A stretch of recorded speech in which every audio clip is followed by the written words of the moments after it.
ഇന്ന് ഡ്യൂട്ടി എല്ലാം കഴിഞ്ഞിട്ട് 2 ദിവസത്തെ ലീവിന് വേണ്ടിയിട്ട് വീട്ടിൽ പോവുകയാണ്. അപ്പോൾ രാവിലെ ഓഫീസിൽ വന്നപ്പോൾ ബാഗൊക്കെ പാക്ക് ചെയ്തിട്ടാണ് വന്നത്. അതായത് വീട്ടിൽ കൊണ്ടുപോകാനായിട്ട് കുറച്ച് തുണി, അപ്പോൾ അതൊക്കെ പാക്ക് ചെയ്തിട്ടാണ് വന്നത്. വീട്ടിൽ പോകുന്നത് കൊണ്ട് തന്നെ കുറച്ച് നേരത്തെയാണ് ഇറങ്ങിയത്, കാരണം കുറച്ച് ട്രാവൽ ചെയ്തിട്ടാണ് വീട്ടിൽ പോകാൻ.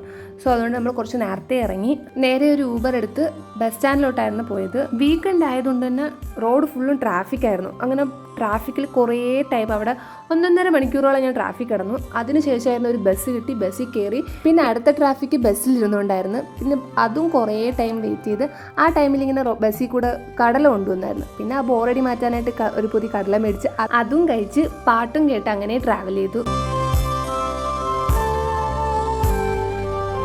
അങ്ങനെ നീണ്ട ഒരു യാത്രയ്ക്ക് ശേഷം നേരെ വീട്ടിൽ വന്ന് കുളിച്ചൊന്ന് ഫ്രഷ് ആയപ്പോഴാണ് ഒരാശ്വാസം. കാരണം കുറേ ടൈം കൊണ്ട് ട്രാവൽ ചെയ്ത് മടുത്തു. അങ്ങനെ ഒന്ന് കുളിച്ച് ഫ്രഷ് ആയപ്പോഴത്തേക്ക് അമ്മ ഒരു ചായയും 2 വടയും കൊണ്ടുവന്ന് പിന്നെ അതും കഴിച്ച് വീട്ടുകാരായിട്ട് അങ്ങനെ ഇരുന്നു. അപ്പോൾ ഇന്നത്തെ വീഡിയോ ഇത്രയേ ഉള്ളൂ. ബൈ.